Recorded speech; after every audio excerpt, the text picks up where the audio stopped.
Un cordial saludo, estimados estudiantes de la Universidad Rural de Guatemala.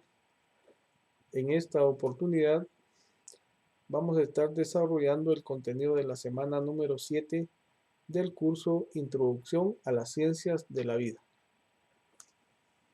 Los temas propuestos para esta sesión número 7 son abiogénesis, filogenia y ontogenia, que son temas relacionados al origen de la vida.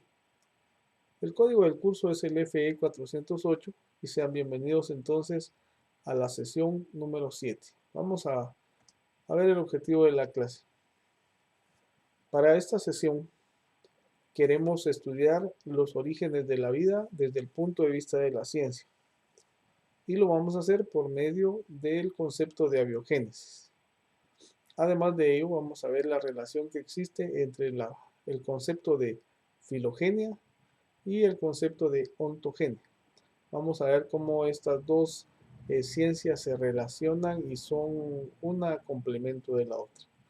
Bienvenidos entonces, vamos a ir al desarrollo de la clase y vamos a dar inicio con esta palabra tan importante o esta frase tan importante como lo es el origen de la vida.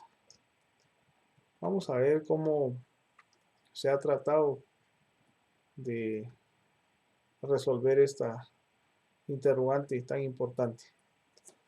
Uno de los misterios, como dice acá en nuestro texto, que es más insondable y que ha enfrentado la humanidad es saber cómo se originó la vida.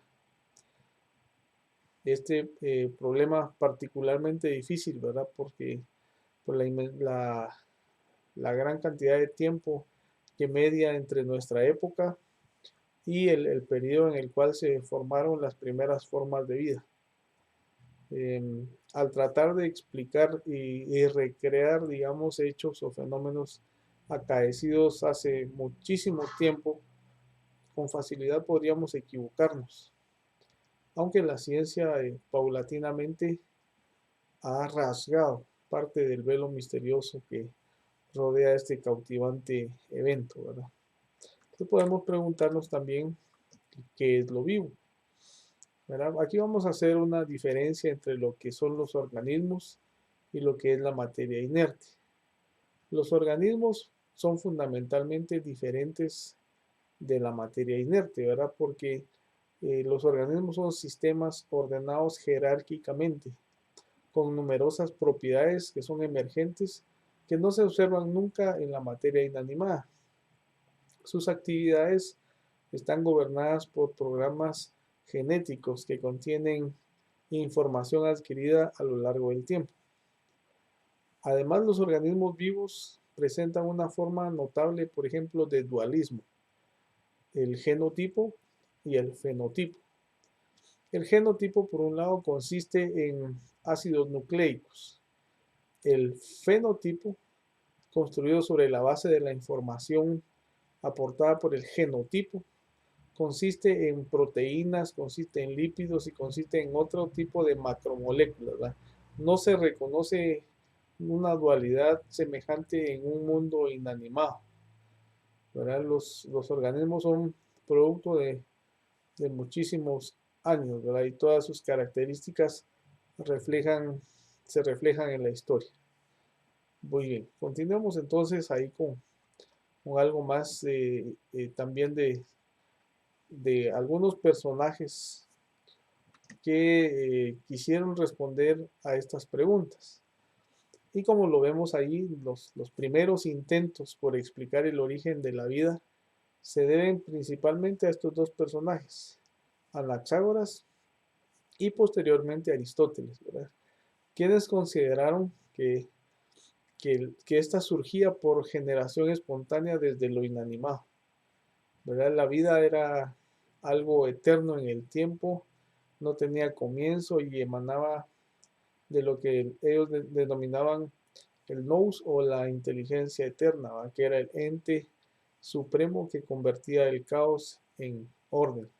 Esto era lo que pensaban Anaxágoras y Aristóteles, ¿verdad? Pero también hay más puntos de vista, ¿verdad? El Génesis, por ejemplo, en parte del Pentateuco y primer libro de la vida, la vida es creada por Dios. ¿verdad? Al tercer día con las plantas. En el occidente, por ejemplo, y después de muchas partes del mundo, por el proceso de evangelización de las potencias coloniales, la creencia en los mitos judeocristianos expresados en la Biblia obstaculizaron pues en gran medida cualquier intento por una explicación científica del origen de la vida hasta mediados del siglo XIX.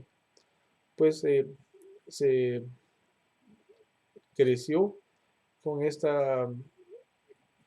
con este conocimiento de que la vida es creada por Dios. Y entonces, luego de algunas revoluciones a mediados del siglo XIX, digamos, se reproducen tres hechos que son de carácter científico, ¿verdad? Que contribuyeron a replantear el origen de la vida. Surgió la publicación de Charles Darwin, surgieron los experimentos de Louis Pasteur y también el concepto de M.J. Sladen, ¿verdad? Sobre la atmósfera. Entonces fueron surgiendo diferentes teorías. Abandonaron la teoría bíblica por hechos que consideraron distintos. Vamos a ver el tema de la abiogénesis. Este es un concepto importante si queremos desarrollar el origen de la vida. ¿Verdad? La biogénesis es la idea de que la vida procede de material que no tiene vida, o sea, de un material inerte. Y este concepto se ha expandido mucho en la medida del conocimiento de la ciencia de la humanidad ha crecido. Aunque todas las formas de abiogénesis tienen algo en común, ¿verdad? Todas ellas no tienen un soporte científico. No ha habido experimentos que demuestren la biogénesis en acción. Nunca se ha observado, por ejemplo, en un entorno natural o artificial. También se cree que las condiciones que han existido en la Tierra son, por una parte, incapaces de producir los bloques de construcción necesarios y por la otra son contradictorias. No se ha encontrado ninguna prueba que sugiera dónde o cuándo se podría haber generado esa vida, ¿verdad? De hecho, todo lo que sabemos de la ciencia hoy en día parece indicar que la abiogénesis no pudo haber sucedido bajo ninguna condición naturalmente posible. Los primeros conceptos de la abiogénesis eran muy simples. Por ejemplo, la carne podrida pronto se cubrió de gusanos y entonces se asumió que la carne se convirtió en gusanos. Generalmente se veían a los ratones, por ejemplo, en los lugares donde se almacenaba el heno, por lo que se asumió que el heno se convirtió en ratones. Este tipo de abiogénesis se conoce como generación espontánea. Esto en realidad fue la explicación científica popular para la reproducción de los seres vivos hace apenas unos pocos cientos de años. No fue sino hasta mediados de la década de 1800 que hombres como Louis Pasteur experimentalmente comprobaron que los seres vivos solo pueden provenir de otros seres vivos. Es decir, con el tiempo la ciencia demostró definitivamente que el único origen que tiene fundamento para cualquier célula viva es también otra célula viva. Muy bien, sigamos entonces. Entonces, esos fueron los primeros conceptos, ¿verdad? La carne podrida, los gusanos y el heno y los ratones. Ahora, cambiando de tema, vamos a ver el concepto de filogenia. Y vamos a ver que la filogenia también es parte de la biología, ¿verdad? La filogenia es la relación de parentesco entre especies o taxones en general, ¿verdad? Aunque el término también aparece en lingüística histórica, ¿verdad? Para referirse a la clasificación de las lenguas humanas según su origen común. El término se utiliza principalmente en su sentido biológico, ¿verdad? Entonces, hablando de la filogenia, pues es una rama de la biología que se encarga de estudiar el origen y evolución de los seres vivos. La filogenia sirve para establecer relaciones entre los organismos a partir de su ADN, de su ARN, de su anatomía, de su embriología, de su morfología y otros datos biológicos de interés. La información obtenida ayuda a entender la evolución de las distintas especies, sus semejanzas, sus diferencias, sus relaciones y su rol en el árbol filogenético de la vida. La filogenia es una palabra compuesta por los términos griegos phylum, que es raza o grupo o tribu, y gen, pues, o eia, pues se refiere a esa cualidad, al estudio de los orígenes de una especie o grupo. Y la palabra pues fue acuñada por el naturalista y filósofo alemán Ernst Haeckel a finales del siglo XIX como parte de sus investigaciones basadas en la teoría darwinista. Y como lo podemos ver ahí, aparece también Charles Darwin, creador de la teoría evolutiva, y fue la primera persona en plantear un sistema de clasificación de los seres vivos de acuerdo a su origen.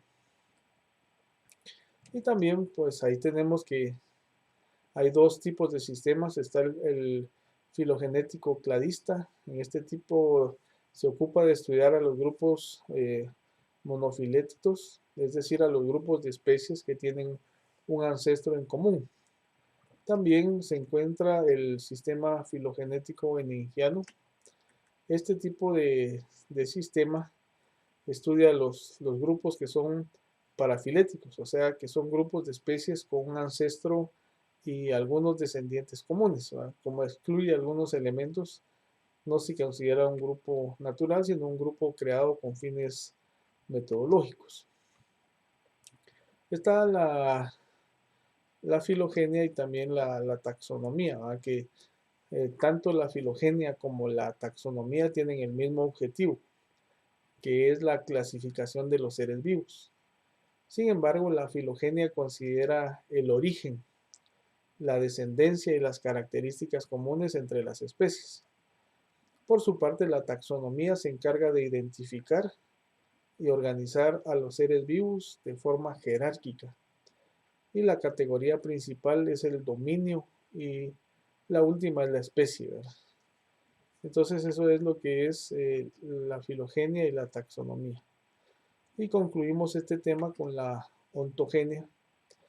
Y la ontogenia pues también se llama morfogénesis, ¿verdad? Es una también rama de la biología que describe el desarrollo de un organismo desde la fecundación por la fusión de los gametos masculino y femenino para la conformación de un cigoto durante la reproducción sexual, hasta su senescencia, ¿verdad? En este caso, pasando por la forma adulta. Y se denomina pues en esencia los cambios relacionales entre los elementos del sistema por el paso del tiempo en relación con los sistemas materiales que presentan una cierta estructura u organización. Muy bien, entonces esto es lo que es la parte de la ontogenia, ¿verdad? Hablando sobre el tema de la ontogenia, pues el desarrollo animal u ontogenia cumple dos funciones principales. Primero, genera diversidad celular y segundo, asegura la continuación de la vida de una generación a la siguiente. Esto es entonces la parte de la ontogenia y pues los animo a desarrollar las preguntas de estudio de esta semana. Son 5 preguntas relacionadas a los temas estudiados en esta sesión. Me mucho gusto saludarlos y muchísimas gracias por su atención. Nos vemos en una próxima oportunidad. Hasta pronto.